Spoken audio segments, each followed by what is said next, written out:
So in a nutshell version, what we're going to cover in this session today. So we're going to go back to OT 101 to start with and talk about what the relevant OT frameworks and processes are in relation to assistive technology prescription. So there'll be the HAT model, the Canadian Practice Process Framework, and a new one that you may not have seen before, but it can be really helpful when explaining our process to our clients. So I'll take you through that one.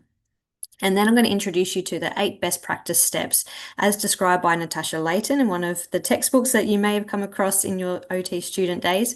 We're going to talk about what typically happens at each of those steps and walk you through a case study example of prescribing a new pressure care cushion for an adult NDIS participant. So what are those 8 steps? I'll give you a quick run through now. We're going to start with identifying the goal. So what is the actual functional difficulty that your client is having that piece of assistive technology could solve?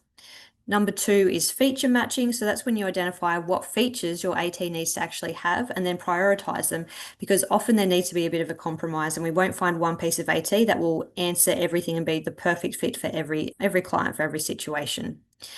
Step 3 is the trial. So you actually need to try the equipment in a lot of cases. So this starts with knowing how much of a trial is needed, where it should take place, what activities you should be practicing as part of that trial as well. 4 is the choice, is where you finalize exactly what option you'll be taking. And then you confirm, make sure you've got all the details right with the supplier before it gets sent out or ordered. Number 5 is the funding. So this could be something as simple as filling in some equipment loan pool paperwork for someone discharging from hospital, or it could be a really complex, high-cost assistive technology report for an NDIS participant. Step 6 is implementation. So this is where you're working out the logistics of the actual delivery, any training that needs to happen as well once that equipment is actually there with the client. Number 7 is follow-up. So this is where ideally we're aiming to facilitate a self-management approach where they can take the lead and contact us if issues arise in the future or whether they might need something reviewed. And it can also involve working out, in terms of our follow-up, do we need to do something in person? Do we need to do something over the phone? When will we actually see these people?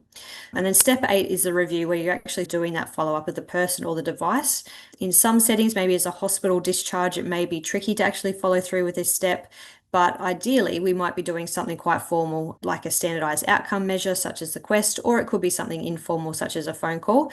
Part of your reasoning is to work out what is the most appropriate within the time that you have available, but also your client's needs, because ideally what we want is that they will use the equipment and not just use it for a day or so and then forget about it or stop using it because an issue arises. So as we're going through those 8 steps, I'll actually weave in a case study example of a community-based NDIS participant, and we're prescribing a pressure care cushion.